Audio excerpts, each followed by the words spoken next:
SATURN have proven themselves to me, and I will definitely check out the rest of their library somewhere in the future. I think they've created some very special games, and I'd be a fool not to study them further.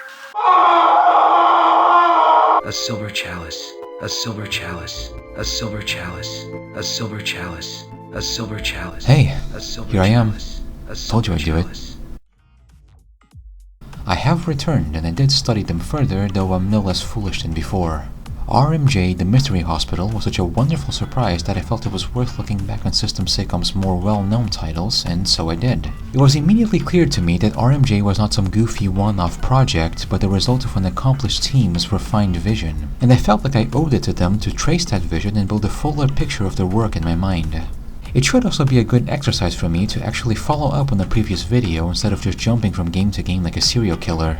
Today's subjects are Mention of Hidden Souls and Lunacy. Both of them adventure games, both of them Sega babies, and both of them fairly well known among retro game circles. I say both, but we'll be looking at the Sega CD and the SATURN version of Mention of Hidden Souls, which actually makes this a 3-in-1 video, just so you know I mean business. The most obvious difference here being that these games, unlike RMJ, were actually released in the West. So you like the butterfly collections here? I collected them all when they were ugly human figures. It must have left quite an impression to hear spoken dialogue of this quality back then. You can already see it's a far cry from the extremely Japanese hyper-acting of RMJ. It's firmly within the realm of Western mystery and fantasy. People are very fond of these two games, and for good reason. It's not that they're so bad they're good, or even that they've aged well compared to their peers.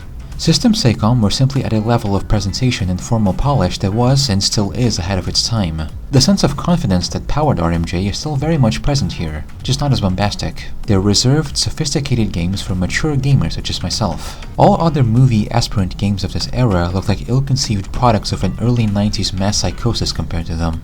There's such a strong creative voice here, nothing comes off as awkward or unintentional. It's crazy to think they came out during the peak of those trashy American Sega CD games that all the YouTubers made fun of. It's all the more reason to examine these peculiar specimens, so let's begin.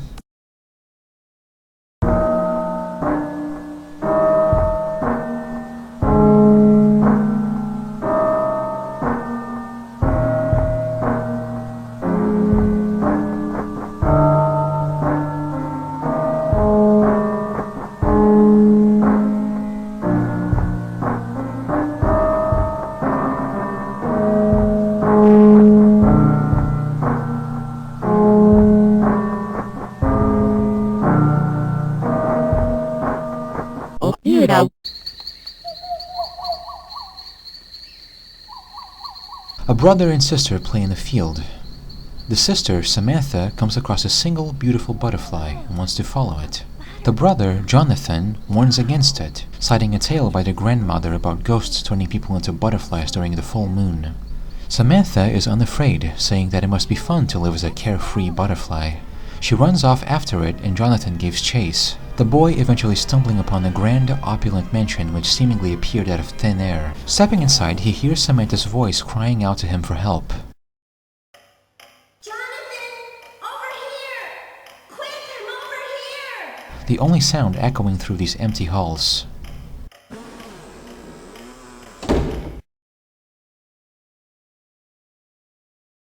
And so begins Mention of Hidden Souls, also known as Yumemi Yakata no Monogatari and the Tale of Dream Manor and Yumemi Mystery Mansion, and will be henceforth referred to as Yumemi-kan.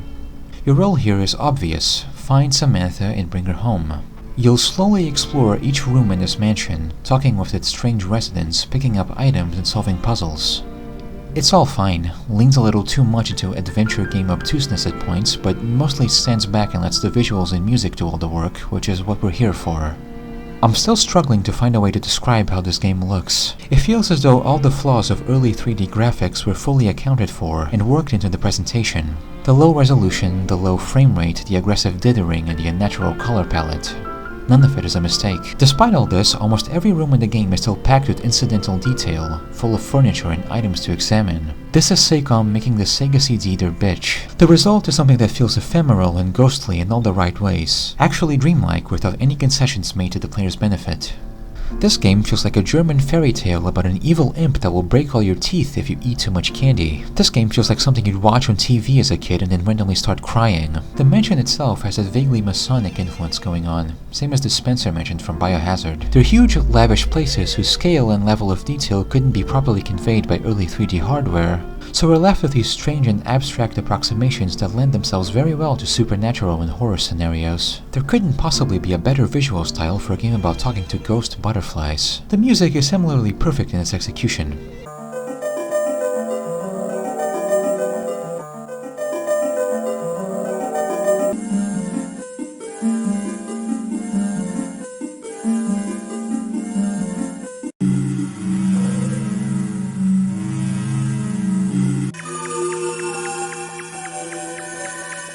I know Yumeniki didn't invent short music loops, but that's always what my brain goes to. I can't help it. Every room of the mansion feels like a themed mini-world. The art room, the frilly tea party room, the fancy music room, the... Once again, they use what little technical wiggle room they have to make something effective and memorable out of very simple parts. It all comes together to create a strong impression of frailty, as if this world you're looking into could fully lose its grip on reality and disappear at any moment. This game's soundtrack was composed by Yuji Nomi, a man I can pretty comfortably call a musical genius. That much became clear once I saw the games he worked on: Yumemi-kan, Rompo and Lunacy for Seicom, and a point-and-click PC game called Foresight for Synergy Interactive, whom I described as Seicom's big brother in the last video. He also did the music for One Gun Trial, a racing game with J-drama live-action cutscenes. These are almost too tasteful. He can't just be a generic composer grunt. And sure enough, he wasn't.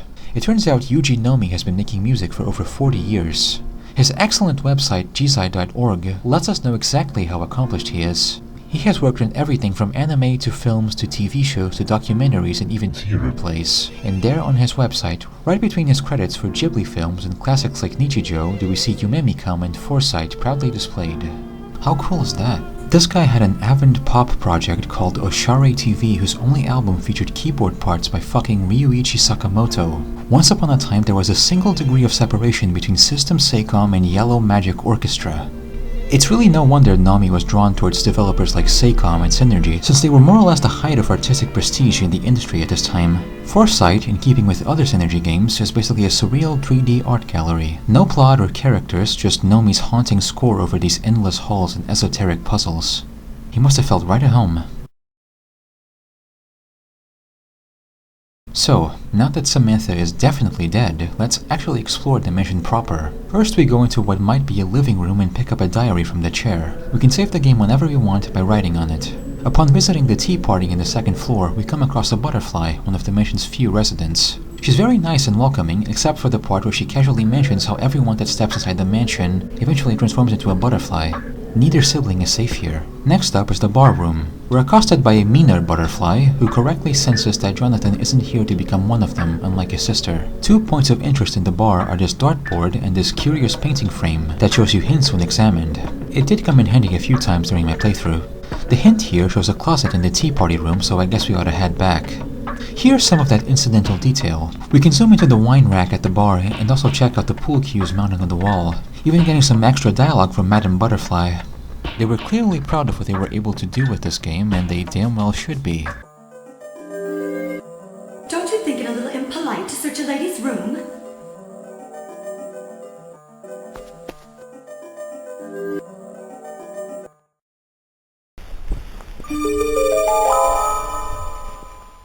There you go.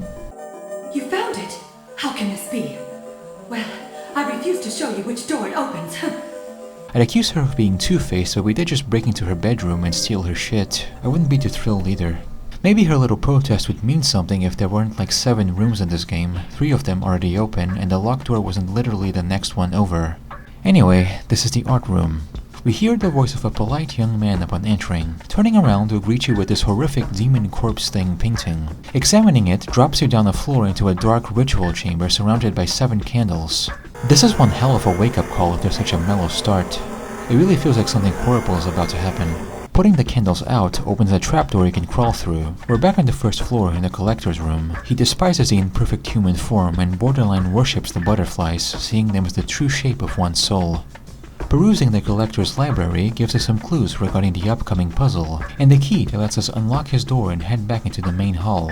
The artist welcomes me back like he didn't just see me get dragged to hell 5 minutes ago. Check out his paintings and you'll find a key hanging on the wall. The artist, like every other butterfly so far, is dumbstruck and acts like he never knew the key was there at all. This key unlocks the very golden music room back at the first floor. This room houses the musician, the least insane and abrasive butterfly so far. She seems the most lucid about her situation and has plenty to say regarding the truth of this place. All the people here used to be humans before wandering into this mansion and getting captured by a creature known as the Hunter. I remember when I was human. I was on a small stage together with my friends and I played the piano. Now I cannot even touch the keys. I had many pressures and I felt there was no other choice. So at the time I thought it would be wonderful to be like the butterfly, to be carefree. I know now that I made the wrong decision. She pleads with us to refuse the Dimension's call and hold on to our humanity. The Japanese have always been obsessed with this particular existential quandary to a frankly annoying degree.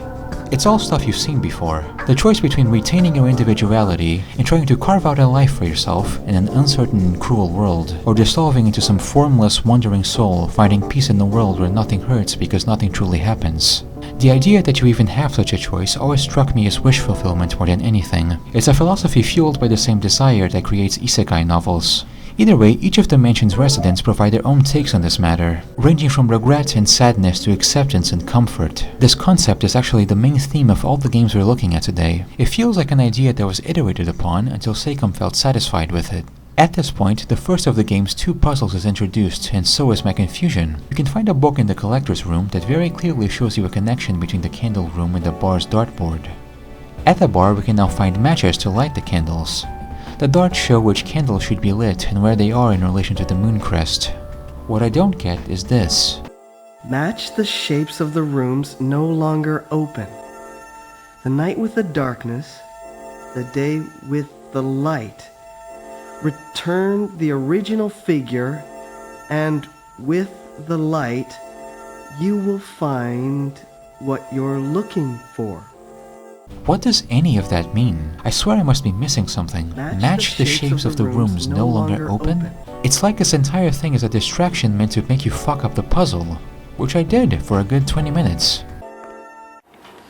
妹無理かもしれんな Still, it's better than the game's final puzzle, which is a timed math section where you have to go through whatever doors are a multiple of 3. It comes out of nowhere, has nothing to do with anything, and only exists to make you feel like a moron. I left school to get away from this kind of shit, Seikam. Who came up with this? Was it you, David Platchon, director of Mention of Hidden Souls and former drummer of the Motels and sound effects / music composer for the live-action cutscenes in the Sega Saturn port of Minnesota Fats Pool Legend? Or was it you, Kent Russell, script and voice producer for the English version of Mention of Hidden Souls and director of the live-action cutscenes and the— oh, wait, what the fuck? I kid, of course. I couldn't possibly introduce American devs on this channel without a little insolence. It does make a lot of sense that a bunch of musicians are behind this game. There's Yuji Nomi's theatrical influence, and the whole game's premise sounds like some obscure prog rock concept album this guy would have probably played guitar on. I also have nothing to complain about as far as the English script and voice work go. I would say the performances are on par with the Japanese, and it's interesting seeing the changes the Americans went for. For example, the bar butterfly in the Japanese dub sounds appropriately like some world-weary bar matron selling drinks to depressed salarymen, while the American version goes for this menacing foreign witchy fortune teller type. おい、待ちなよ。今のはあんたの妹の声だね。妹に会いたいんだろ。よし、それなら一つ賭けをしようじゃないか。Did you hear that? That was the voice of your sister. Do you want to see her? I don't think so. The musician butterfly comes off as a kindly big sister type in the Japanese dub, while the American version paints her as a melancholic southern belle. 綺麗な羽。まだ月の魔法がかかりきっていないのね。今ならまだ間に合うかもしれないわ。What different and beautiful wings. I see the moon has not yet completed its magic. You may have a chance to reverse the transformation. It's refreshing and very rare to have a production like this where both American and Japanese devs are on the same page like this. This game could have very easily been turned into a moronic haunted house ride, but it's not. It retains the atmosphere of the original perfectly. It's subtle and creepy in all the right ways without ever coming off as corny or awkward. Anyway, completing the candle puzzle lets us access the mansion basement, where the game takes an even harder turn into surreal mysticism. Here we find an ominous looking statue at the end of a hallway and a door leading to a chamber filled with asshole flowers who can't wait for Samantha's transformation.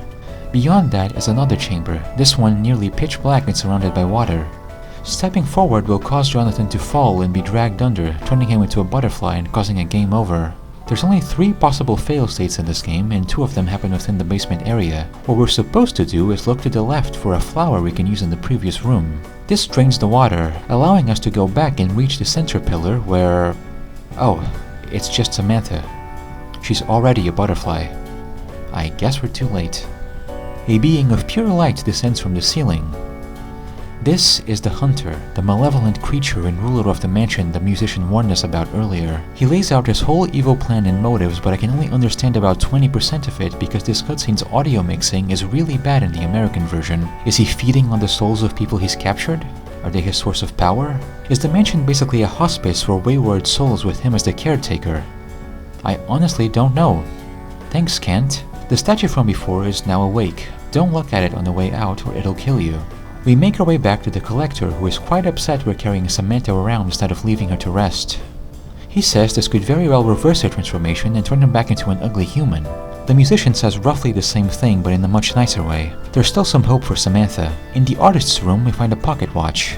We're now in the endgame. There's a timer counting down to midnight, and once it hits midnight, both Jonathan and his sister will become butterflies and stay trapped in the mansion forever. That creepy fireplace from way back is our ticket out of here, and we can crawl through it once we get a candelabra from the musician's room. The mansion is slowly phasing out of existence at this point. Whole rooms turn into black voids, their respective butterflies either wishing you good luck in escaping or telling you to stay and join them, or just freaking out. If you leave the mansion, the spell will be broken and time will pass quickly for me as I have been here for years. I will become a grown-up. I don't want to be a grown-up. I don't. You're still finding keys and backtracking to get items as reality falls apart around you. It leaves quite an impression. This whole final segment would have been straight up perfect if not for the stupid door puzzle I mentioned earlier. That does sour things a bit. I love this game's ending. It's just the siblings escaping the mansion and Samantha turning back into a human, but the way it's done, the lack of dialogue and the music choice, makes it also strangely ominous and almost sad. They return to where they first found the butterfly, as if everything before was just a bad dream. Yumemi-kun for the Sega CD is a perfectly realized 30-minute long tone poem with a properly dark fairy tale ending. Business as usual for Seicom.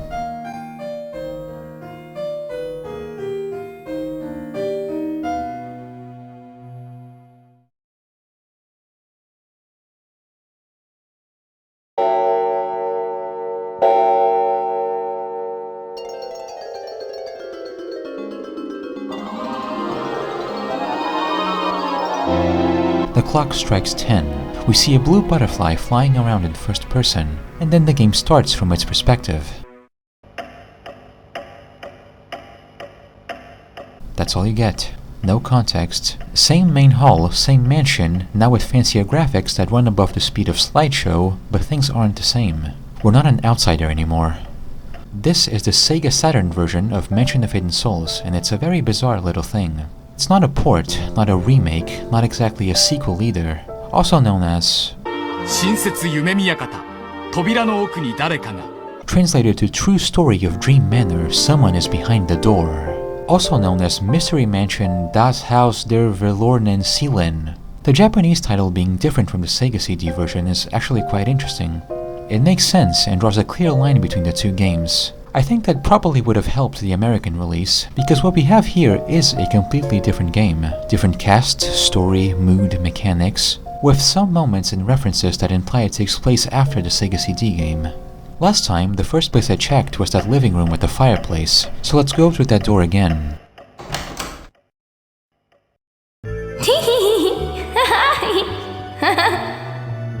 Yeah, that sure is different. I did notice one new room was added to the main hall, so we'll check that out next. A small, cozy bedroom with a diary we can use to save the game. It's our room. This mansion is our home now, and the other residents are basically our weird roommates. Let's see what the musician's room has become.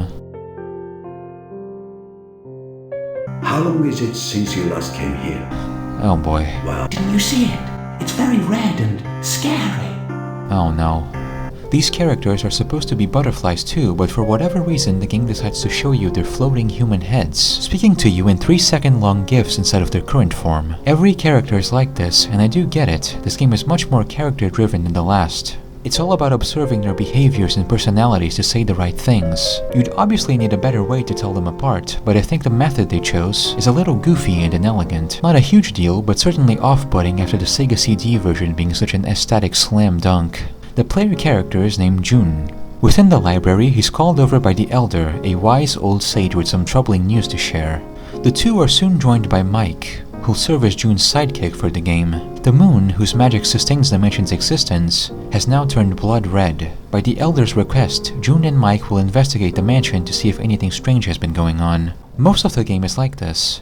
You have a goal, you and Mike interrogate everyone in the mansion about it, which either gives you an item or another goal, rinse and repeat. We actually just saw the game's main mechanic. have you seen the moon tonight?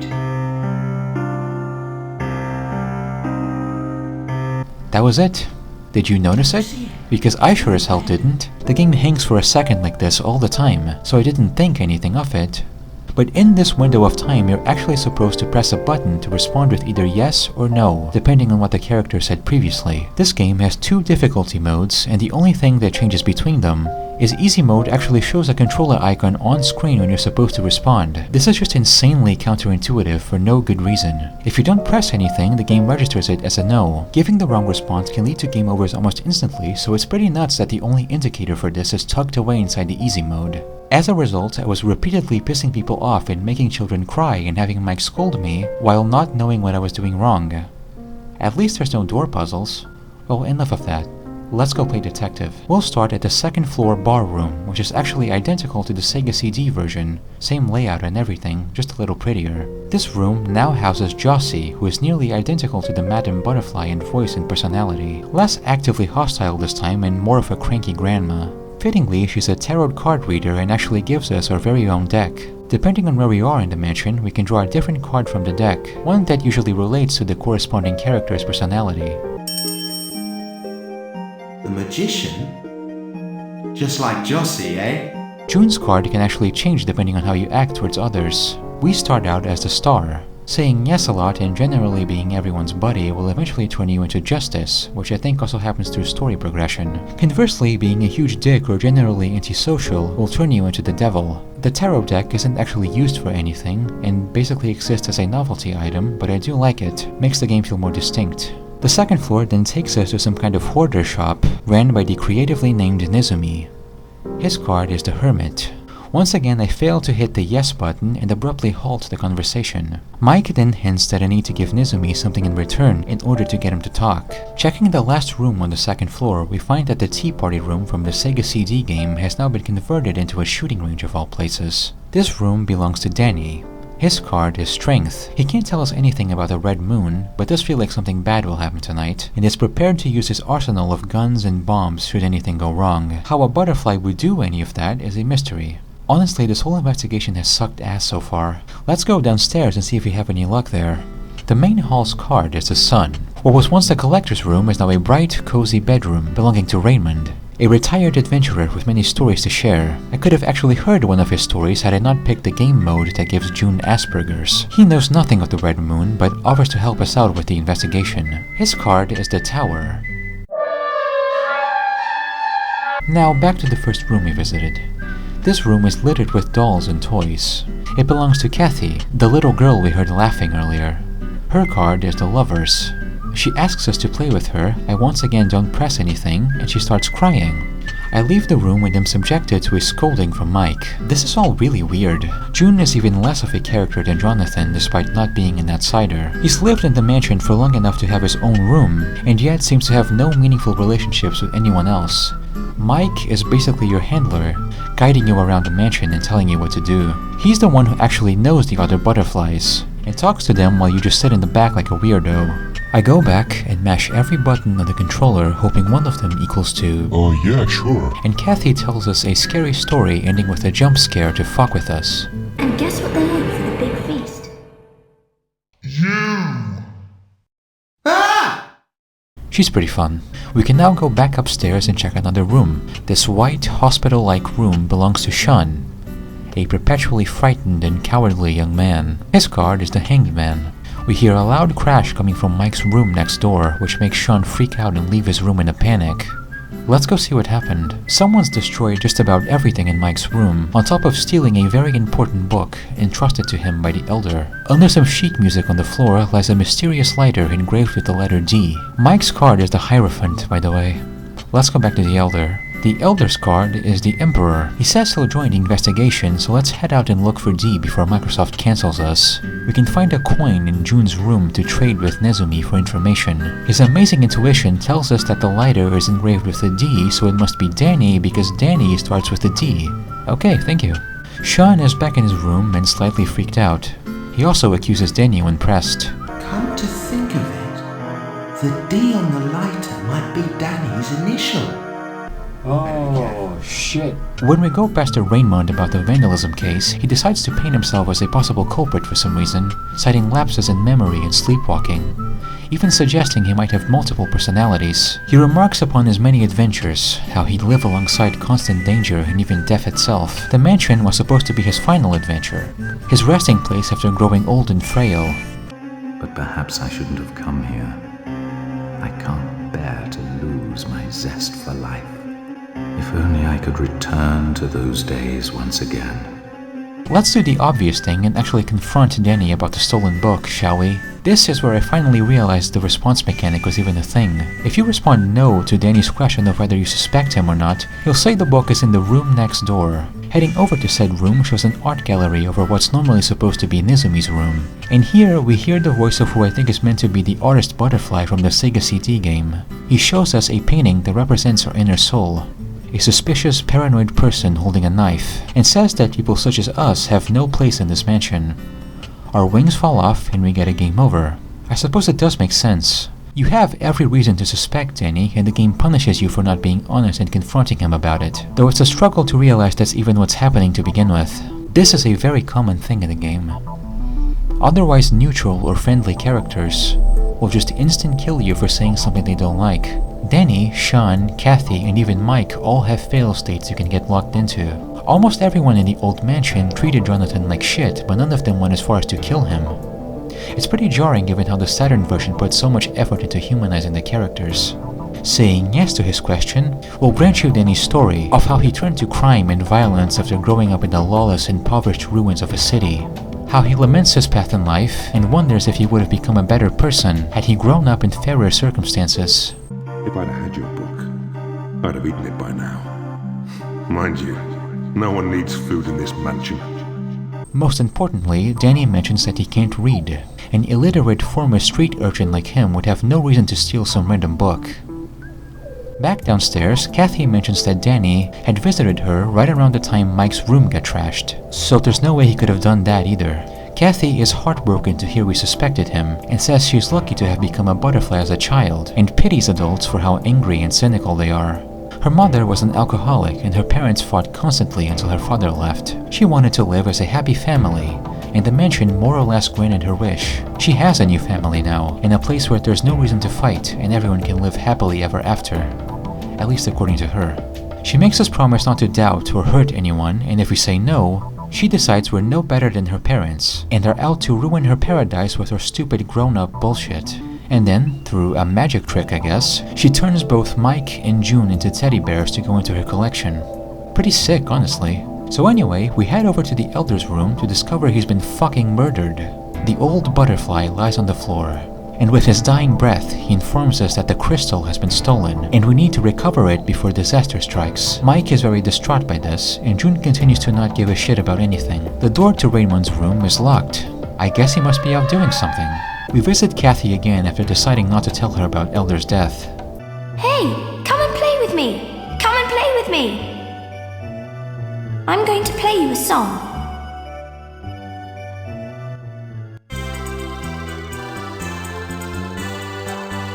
You know, it's weird. I had a lot to say about Yuji Nomi and his contributions to Sega CD's Yumemi-kan, but I can't actually find any info on the composer for the Saturn version. They're only credited as SSD. This appears to be their only credit. Probably some in-house Sega sound team or something. It's a shame since the music in this game is also really good. It's not quite as ominous and memorable, but that could go for the whole game really. There's lots of very nice bite-sized songs that do a great job complementing every character's personality. You can get everything about them right away, just from their songs in their respective rooms. There's not many standout characters we can take a look at in this game's credits, unfortunately. The only one here is Tomohiro Kondo, the game's director. He's a Sega boy through and through, and like most veteran Japanese devs, he eventually assumed a background producer role on all sorts of questionable projects. His most noteworthy achievement was directing Panzer Dragoon II. Surprisingly, he's still active as far as 2021. His last job was lead game director on whatever this is. Oh hey, are you done? We return to Mike's room for a shocking reveal. He asks us if we know why the Elder came to this mansion in the first place. Apparently, he once wandered into the mansion as a young boy to save his sister who was nearly turned into a butterfly. Sadly though, his sister died in a war not long after. The Elder became bitter and resentful towards the world, and most of all himself. If he'd simply let his sister stay in the mansion, she could have been spared such a horrible fate, and remained safe and sound here. He went back to the Mansion of Hidden Souls and willingly let himself become a butterfly, to spend eternity looking for any traces of her that might remain in this place. Yes, the Elder is Jonathan. Things clearly didn't go well for the siblings. Though they made the decision to escape the mansion and brave the world on their own, Samantha was senselessly destroyed by it anyway. Unnecessary as this connection is, I honestly love it as a conclusion to Jonathan and Samantha's story. It feels properly grim and very in line with the Sega CD game.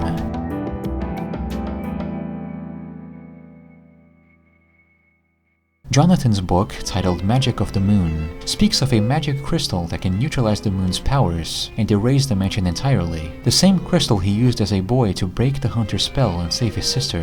Whoever stole the book and killed Jonathan clearly intends to use this crystal to escape the mansion, just as he once did, except this time the mansion's erasure would also mean the deaths of every butterfly living here. How ironic. We went from trying to leave this place to stopping someone else from trying to leave. The Saturn version presents an almost complete thematic inversion of the previous game, and they go some pretty weird places. The mansion is still a sad purgatory where lost souls wander for eternity, but some of the residents have actually made it their home. The people here have forged true bonds with each other, and by the end they seem pretty comfortable with their lot. We hit some pretty similar beats after this. Sean gives us a pocket watch just like the artist, and we have a time limit to find the culprit and stop them before the mission is deleted. The game goes way too hard into sparkly, mystical superpower stuff from here, and the ending honestly kind of falls apart as a result. The Sega CD Yumemi-kan was similarly hard to comprehend at points, but here I don't think it's really worth trying to summarize everything. I'm not sure, but I think something happens in the story that renders it impossible for butterflies to turn back into humans. So even if you did escape the mansion, you'd only live for like a week anyway. One of the characters actually chooses to leave despite this, and the others are totally fine with it and wave them goodbye as they leave. Who gives you assisted suicide in your games?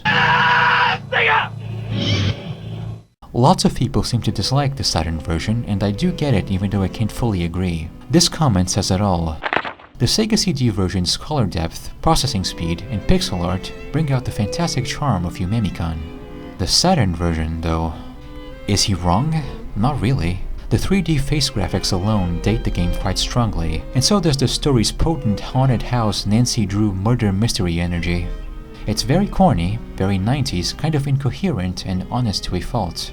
Still, I don't think I could ever bring myself to dislike something this endearingly weird. There's definitely a lot to like here still, despite me preferring the Sega CD version. People complain about the lack of puzzles in the Saturn game too, but that couldn't possibly be anything but a blessing, after having to go through that cool math games bullshit in the last one. The response system was also very cool when it worked properly. It's definitely a step forward, just one that kind of stumbles and gets embarrassed. In the end, I just find myself kind of impressed that two takes on the same story that look and feel so different could be released a year apart from each other.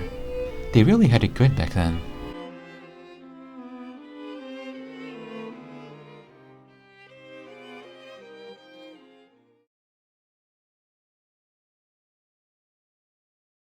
A mysterious young man wakes up in a jail cell. He can't remember who he is or why he's being kept here. All he knows is the name his captors gave him, Fred. He seems to have lost his memory around 4 years ago.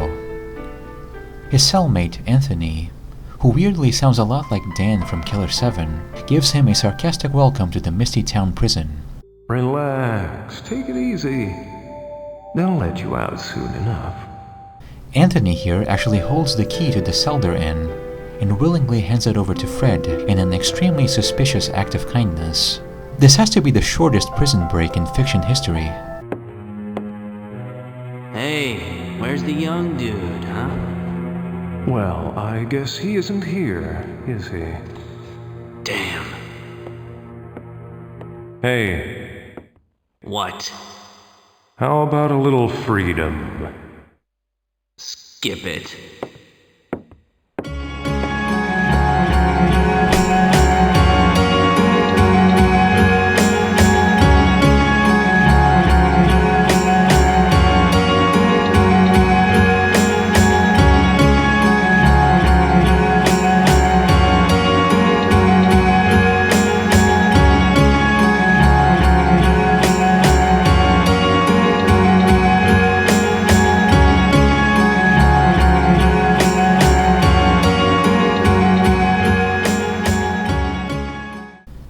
Here we are. Right away, we're given the freedom to explore this strange town and look for clues regarding Fred's past. He's an outsider in this place, and the town's residents are all rather hostile to him as a result.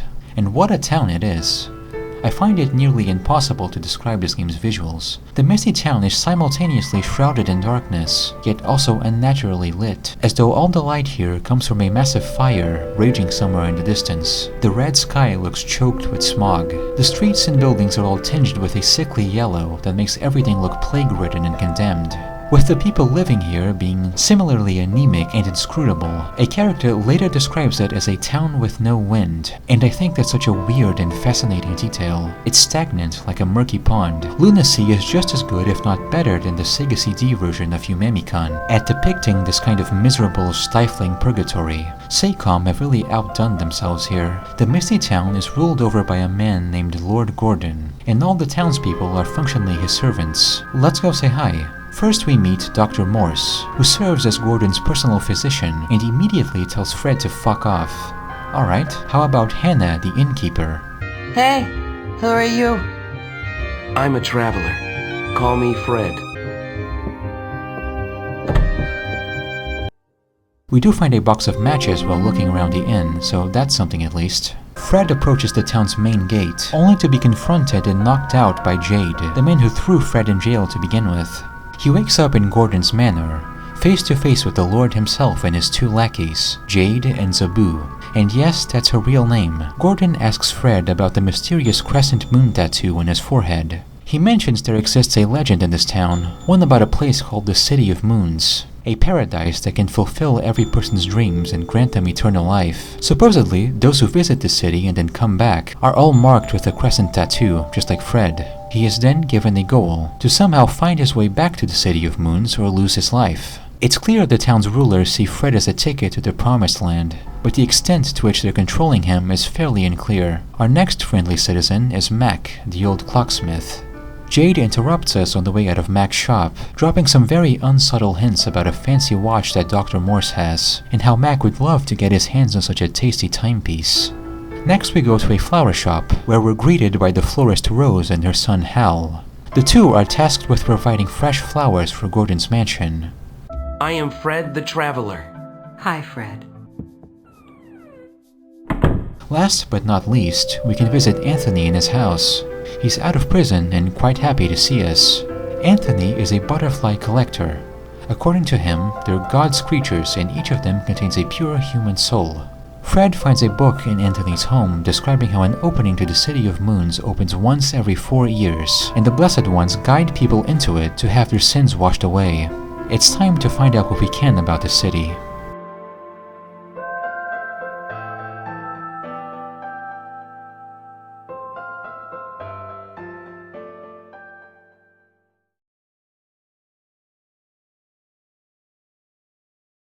Lunacy, also known as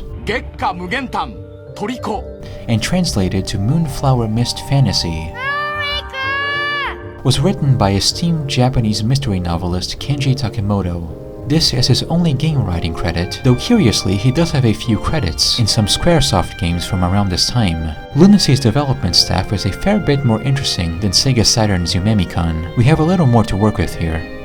There's some minor overlap between the development staff of both Lunacy and Deep Fear, who would come out 2 years later on the Saturn. The most obvious of these is their shared director, Hiroyuki Maruhama, who would later go on to co-direct Dino Crisis 3. Ouch. I played some Deep Fear for this video, and while the line isn't as clear as the one between RMJ and Countdown Vampires, there's still some classic SATURN touches one can appreciate. I can see it clearly in the voice direction, the CG cutscenes, and especially in the inventory. They made one inventory menu and stuck with it for years. Something else they stuck with was our man Yuji Nomi, who comes back to do the opening and ending themes for Lunacy. I'm really glad they brought him back. It tells me they were well aware of how good his work on Yumemi-kan was.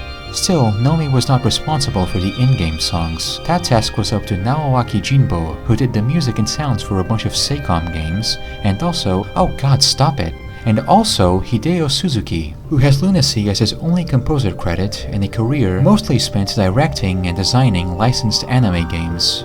Not to be confused with the other Hideo Suzuki, whose only credit is working on the sound effects for Battle Raper. I sure hope the sound effects were for the battle part. According to Lunacy's official guidebook, the Misty Town's design was inspired by the ancient Italian city of Assisi. It's pretty easy to see the connections. The endless narrow streets made of stone, the preserved medieval architecture, and the city's own reputation as a sacred holy place. Like in Yumemi-kan, the setting they created is absolutely perfect for the story they wanted to tell.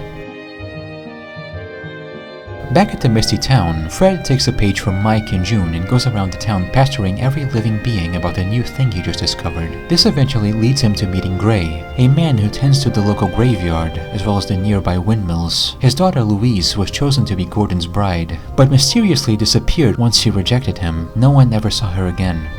Her grave is empty. He tells Fred the gate to the City of Moons can be found through making the wind blow and then using flour to reveal its location. The game opens up at this point to mixed results. Something I noticed right away is that Lunacy's structure is just as rigid as Yumemi-kan, but in a bigger setting with way more items. There's plenty of situations where you know what to do or where to go, but the game simply won't let you do it until you've triggered the flag for it. This is a pretty big problem in a game that's so dependent on you remaining engaged in its setting. When you're going between NPCs trying to figure out what to do, with these screen transitions that can take up to 10 seconds, it's just very easy to get taken out of it. Something bizarre I also noticed is that the bulk of the items you pick up as you explore the town aren't organically used during gameplay. The end of Disc 1 presents this kind of puzzle gauntlet that has you just use every item you've stockpiled in a row, one after the other. During the gauntlet, I had to use oil to remove the rust off this door so I could go through, except Fred would refuse to actually do so until I'd gone all the way back to Mac and had him inform me that the oil can indeed do that. You wouldn't think the third iteration of this gameplay style would be the clumsiest one, but there you go. Still, while these are definitely setbacks, I wouldn't say they're game ruining, so long as you're willing to be patient. There's a very confusing scene I'd like to talk about. Oh, hello, Hannah. Still looking for your City of Moons? Lot of talk about that these days, actually. There was another traveler here once. Attractive like you. And strange. According to Hannah, another traveler had visited this town a long time ago in search of the City of Moons. One strangely similar to Fred. Said traveler had a plan to uncover secret ruins at the bottom of the town well, before Gordon disappeared him just like he did Louise. The way the townspeople interact with Fred is very strange. It's almost as if they're being forced to guide him along by Gordon, Jade, and Zabu. For example, Jade conveniently shows up to mention that Gray is in charge of the windmills, and then Gray tells Fred to check out the windmills like 5 different times. Too much City of Moons on your mind, kind of like chasing windmills. A man with no memory knows all about chasing windmills, doesn't he? Start at the gate of the wind. Check out the windmill. You'll find a key to the windmill in my house. Fred says he lost his memory 4 years ago. The book said the entrance to the City of Moons opens once every 4 years. Anthony mentions the wind in the town only blows once every 4 years. It really feels like we've done this before, and yet I don't think this is some town-wide gaslighting operation. It's as though the townspeople can recall things around Fred, but not the man himself, while the town's rulers are using him to create the perfect conditions for them to get raptured. The first mention of Hidden Souls was a sad place, but a peaceful one. Its inhabitants resigned to their fate and filled with regret or acceptance. The second mention became a home for the lost and weary despite its grim nature. The Misty Town, though, just plain fucking sucks. Everyone hates this place. Even the evil anime mayor seems absolutely miserable being here. The City of Moons might as well be heaven to these people, and they'll force you to guide them there. Our next real lead comes from the ever-pleasant Dr. Morse. According to him, there's some kind of sacred spring under the town that's supposedly connected to the City of Moons. Rose is also quite helpful. She mentions a special type of soil that comes from the City of Moons called Crimson Earth. Every now and then, Crimson Earth can be found within the town. Alright, let's ask the best character for help. You must tell me about the City of Moons, Hannah. And the Crimson Earth. Do you think if I knew anything about it, I'd be wasting my time in this broken down joint? When you find it, take me away with you, big boy.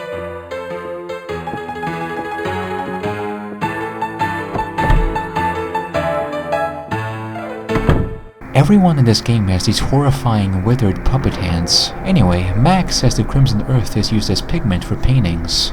And there just so happens to be a burnt down house in the nearby forest with some paint tubes on the floor. We pour it out on a chalice and set it on fire with the matches from Hannah's inn to get 100% pure Crimson Earth. This should be all we need to head down the well and finish what the traveler from all those years ago started. We go through the aforementioned puzzle gauntlet only to end up at a spring. Looks like the doc was right. Sprinkle some Crimson Earth through the grate and the water at the bottom turns red. Jade shows up once again, this time fully intending to kill Fred. But before he could finish the job, a red mist crawls up from the spring and spreads out to consume the entire town. All those touched by the mist will be carried forth into the City of Moons. We did it, but was it really a good idea?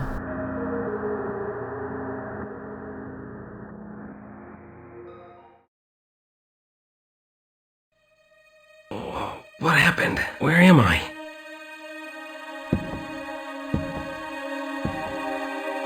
This...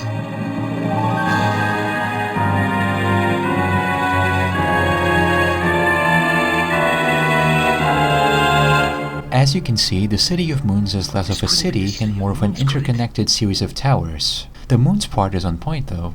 Fred encounters two spirits named Ray and Meg.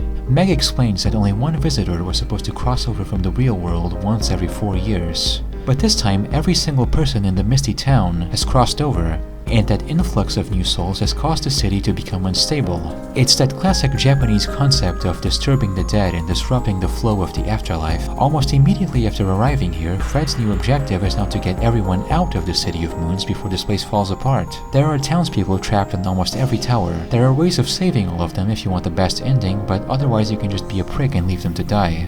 I think Lunacy does a whole late-game turn to supernatural mysticism way better than both Yumemi-kan games. It remains somewhat classy and creepy without going too far into fantasy, but unfortunately, Disc 2 majorly amplifies every problem already present in the game. It's not just city streets now, you're going through one-way teleporters leading you through a bunch of samey-looking rooms with a dozen different items to pick up, with Meg showing up to backseat you every now and then. Needless to say, the City of Moons is near goddamn impossible to navigate. I had to go old school and look up a walkthrough with an ASCII map just so I could get through it without damaging my opinion of the game too much. Your main objective is to free the 4 butterflies trapped in each main tower while saving as many people as you can on the side. Once you do that, they will reveal a path towards the final tower where the ending awaits. Of course, the bad guy trio was also brought into the city and they start ruining the vibes right away. City of Moons, eh? City of Fools. Gordon in particular is so incredibly evil that he tries to kill Ray with a sword, only for her to call him a powerless fool. Our stalker Jade is also back, and he's got a plan to avert the city's destruction. If there's too many people for the city to handle, then he'll just kill everyone else until the flow of souls is stabilized. It's a sound plan, honestly. Could probably be the setup for a whole other game. It's obvious the City of Moons, even at its best, isn't the perfect paradise everyone thought it was. What they all fail to understand is that this is more or less the City of Hidden Souls. It's an eternal repose for the people who've given up on the real world. Not a place where life goes on forever, but one where it gently ends. A land of peace and purity in perpetual stillness. The people here are everywhere. They fully become one with the city. The butterflies, the quiet rooms, and all the furniture adorning them. Everything you can see and touch here was a former person. After all, why else would Fred and the others be the only human beings here? They're outsiders. This place has the most astonishing butterflies I've ever seen anywhere. Anthony, this city will be doomed soon. We must make our escape right now. Escape what? The most perfect place in the universe? Nonsense. I'm never leaving here.